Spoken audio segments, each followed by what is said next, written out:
Flavia Kabene yaanza mpira ndani kule, moja kwa moja unajaa katika kamba. What a free kick!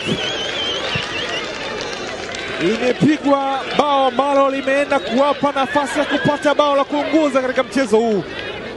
Niliyazungumza haya kwamba nafasi ambazo wamezipata Uganda, pengine hapo baadaye Burundi wakipata nafasi moja inaweza kuwaletea shida.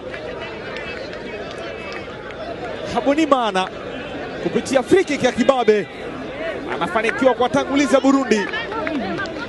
Mpira wa kutenga ambao umepigwa ukaenda moja kwa moja katika kamba. Ni goli ambalo limepigwa kiufundi mno kutoka kwa mlinzi wa upande wa kushoto wa kikosi cha Burundi. Dakika ya 76 zimetosha kumpa furaha kocha pamoja na benchi la ufundi. Walihitaji nafasi moja ili waweze kupata bao moja, na ndio hiki ambacho wamekifanya Burundi.